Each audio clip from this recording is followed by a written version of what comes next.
Startuprad.io, your podcast and YouTube blog covering the German startup scene with news, interviews, and live events. Hello and welcome everybody. This is Joe from Startuprad.io, your startup podcast and YouTube blog from Germany. Today I do have two guests in a remote interview. Hey guys, how you doing? Hi everyone. Hi everyone, everything is great. Thanks you for the opportunity to talk with you. We are very excited.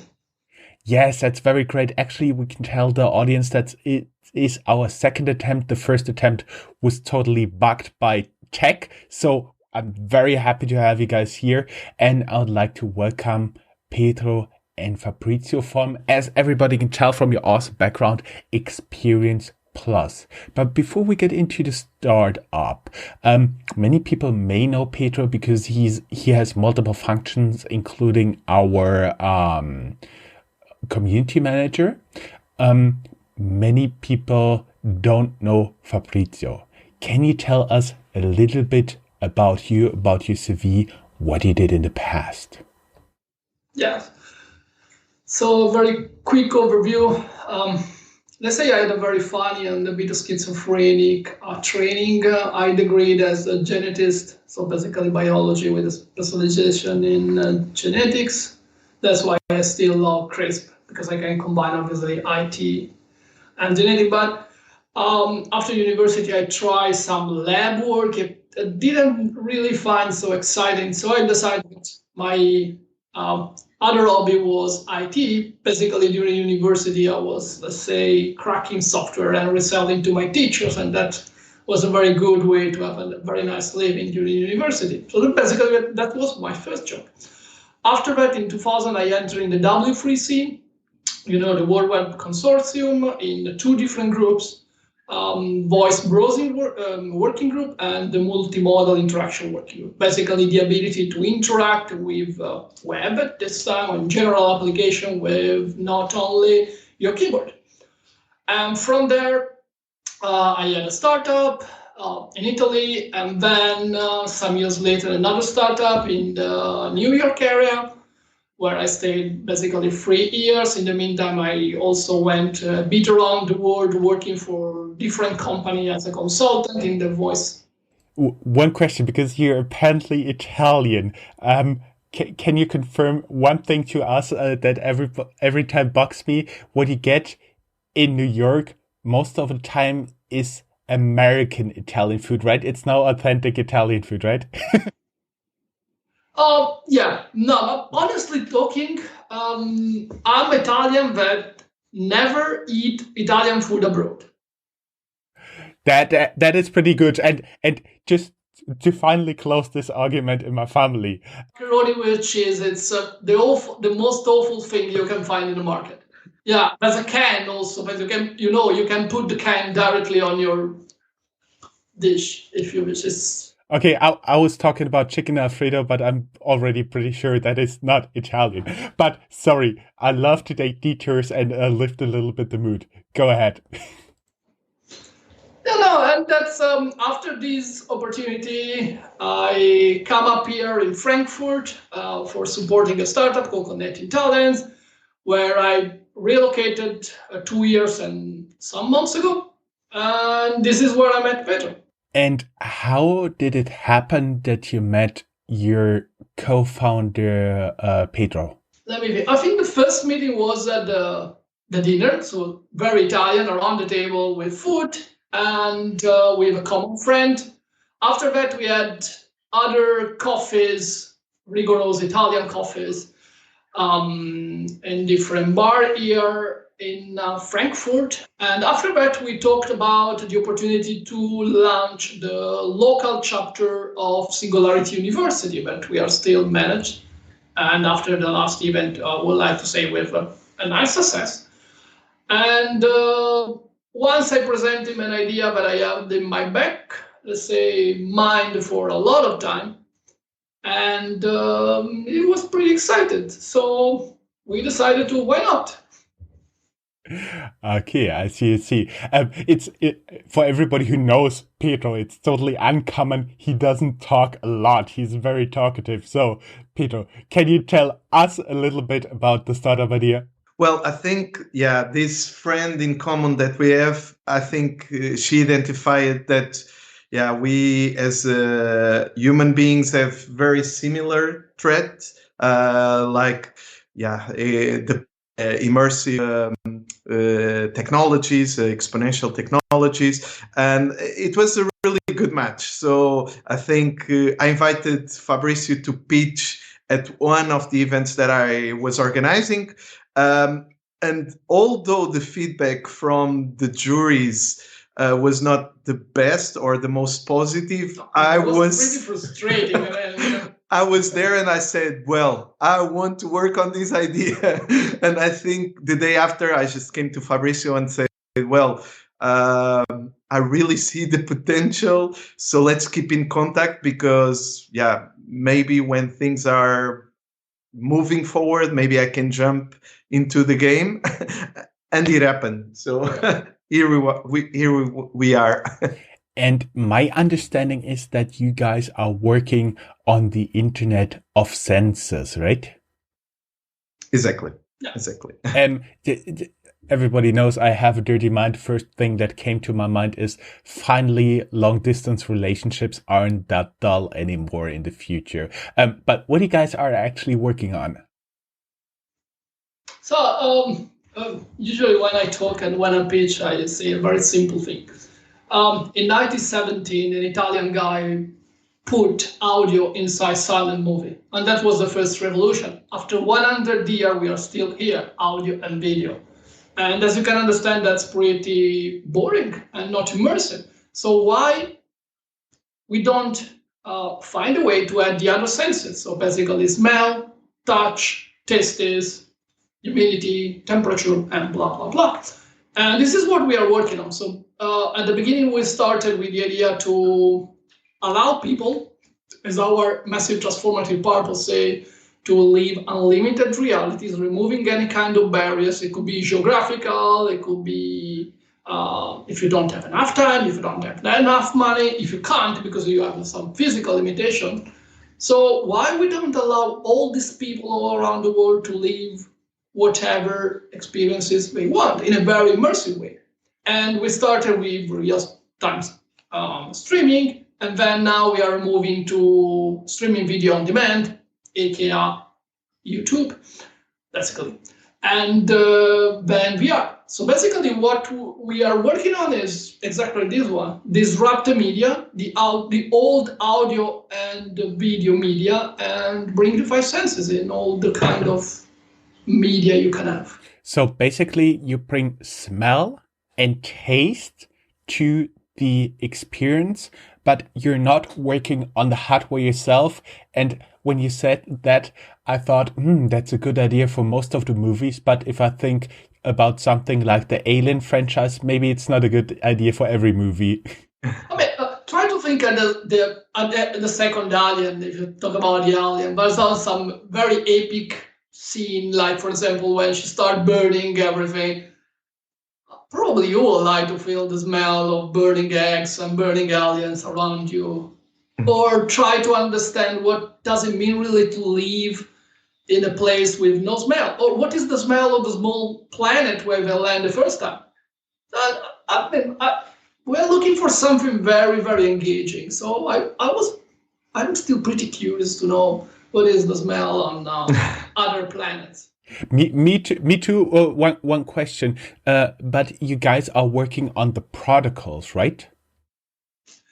At the moment, we are working on the protocol. So we are working on enabling as much as solution as we can. But in the future, maybe we will work on the hardware. And I say maybe because at the moment we are, let's say, hardware agnostic. It means that we would like to serve to each customer what he can experience based on his own hardware. Because, everyone is talking about AR, VR, but we have a problem, devices. Probably you have one, I have one, but most of the people still don't have one. So with the Internet of Senses, there's a lot of devices, like in IoT market, there's a lot of devices, but that doesn't mean there's a real, how can I say, democratic penetration of these devices. So at the beginning, we want to enable people to use their own devices, and later maybe we will start thinking at brain computer interfaces and develop on that direction. Mm-hmm. So, Joe, I was just going to say something that you mentioned. So we don't really produce devices at the moment. So what I've been doing in the past months is a bit like mapping down the different producers and talking to them, trying to promote what we call the Internet of Senses Alliance, where we bring them all into the same platform to enable this, to really enable that under this protocol, everyone will be able to stream what they are working on. So it's been quite interesting. I've been talking to device producers all over the world, from, I don't know, Tokyo to LA. So it's been really interesting. The feedback and the validation as well, it's quite positive. And yeah, it's an amazing journey.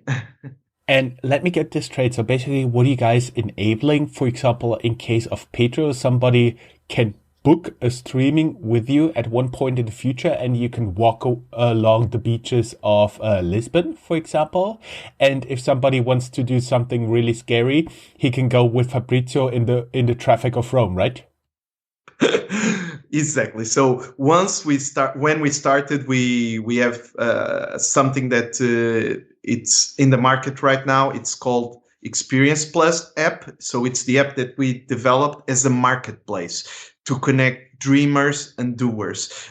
So that if someone really wants to experience something very specific, we try to find someone out there that will support to make this dream come true. So as you described, if we have someone that wants to experience a market in India, we will connect with the doer in India that will do the tour guide on the market, stream not only the audio and the video, as we said, but as well the smells of the market. If he wants to taste some specific food, everything should be arranged in order to stream everything. And the future, because you mentioned in the future is 4 months ahead. It's not years. What I had in mind is always like the lot of big trouble you have when you cannot like directly stimulate the brain in terms of smell and taste. Do you have any idea if hardware producers can already cope with something like this? So you are talking, if I understand correctly your question, you're talking if there's a way to transmit stimuli bypassing the, let's say, organ or the receptors and going directly to the brain. I was asking, at one point this may be possible, but until then, let's talk in 2, 3, 5 years. How are the hardware producers going to cope with that? How can they artificially generate smell and taste? That would be something I would be curious about. No. So for smell, most of the producers today are working on not generating smell on the fly. So you don't have to think about some kind of chemical reaction to create aromatic flower on the fly, but we are working on, how can we call it, emit odors in the right time with the right intensity and remove them from your nose so you are ready for the next thing. For tasting, it's a bit more complicated. There are 2 main directions. One is working on light, and the second one, let's say, research direction is working on the idea of using electrodes. Because at the end of the day, all the stimuli we receive to our brain is transported by a so-called spike. That's basically an electric signal. So this is what is happening in the market at the moment. So basically, there would be no need for people like to go walk across Greenland if there's like one doer who's actually doing that? And is it possible to have something like a library where you actually can store these experiences and then kind of sell it again and again and again? Yes, indeed. That was what we developed on our app to enable people to have a library of experience, like the Netflix of the experience, or it's a marketplace. So the Uber of the experience, and on the same at the same time, if people that experience something want to enable others to have the same experience, they are allowed, and to keep them on their memories so that they can go and have experience it again if they want to. That is a pretty good idea. But just to be clear again, your app is just a marketplace. You are enabling this, and you're not providing the service that you can directly hook up to the hardware, right? Exactly. Great. So we will provide down here in the show notes, of course, a link to your LinkedIn profile, to Fabrizio's LinkedIn profile, as well as a downloadable link to the App Store. Are you guys available on Android and Apple? We will be. We are now in closed beta, and we are now working, as I said before, on enabling even streaming video on demand and VR. So basically, what you say about library before, the next big, I don't know, National Geographic or Netflix series will have senses, and probably 3-4 months we will freely deliver the app. So basically, at this point in time, we will update the show notes here, and then you will be able to download the app. Thank you, guys. Did we miss any important points here you want to make? If you think about the future and the impact of this thing, it basically means that any kind of content producer, try to think about advertising. Try to advertise, I don't know, your favorite food, your favorite perfume with only audio and video is pretty frustrating. Try to imagine to add stimuli to it. And so the idea of what Pedro says about the ecosystem is that this thing will impact a lot of different realities. So that's why people and investors as well are excited. We already closed a seed investment of $500,000, so we are pretty happy about it, and we can accelerate dramatically the future now. That sounds pretty interesting. And actually, I do believe one of the biggest possible markets, if I think about it, is you may put Weight Watchers out of business because people can experience almost every taste in the future without gaining the calories, right?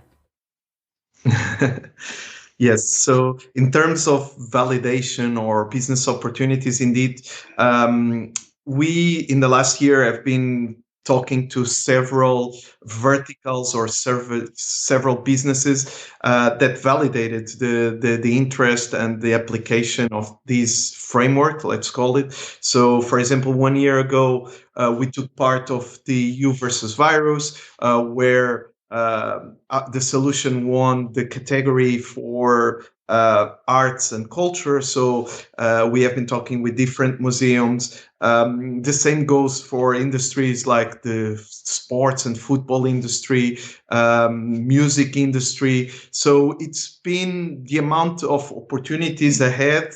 It's very, very, very interesting for us. And just recently, the Super Bowl has been happening, and I can see that some people will buy very expensive, very good tickets for the Super Bowl and just stream their experience. Have you ever given any thoughts to license agreements like this, if they're permitted to do this on a Super Bowl event or something like that? Well, it's something complex, but we have been in discussions with stakeholders like the ones you just mentioned. And just, sorry, I'm going a little bit crazy here. One more question. Could you also like have a doer being like, for example, a soccer player, a football player, a quarterback, a basketball player? Could that be also the doer? So basically sports fans are not confined to the outside of the game, but they could actually be in there? That's exactly what we want to do. That's what we have been pitching to these institutions. And you just mentioned one example. Another example in the future could be, for example, robots or drones, so that it can be even not a human being. So it can be an animal, for example. Yeah. That sounds pretty promising. Everybody would like to learn more, go down here in the show notes. There are either the link to our blog post or the link directly to you guys. We are providing the links to almost everything in our show notes. We're very sorry if the links don't work, because we get this feedback recently. Guys like Spotify, they tend to deactivate them, and on other platforms you can still use them. Very sorry about that. Guys, thank you very much. It was just a pleasure talking to you, and it opens up very new ways of thinking about sports and many, many other things. Thank you very much. It was a pleasure having you. Thank you. Thank you. That's all, folks. Find more news, streams, events, and interviews at www.startuprad.io. Remember, sharing is caring.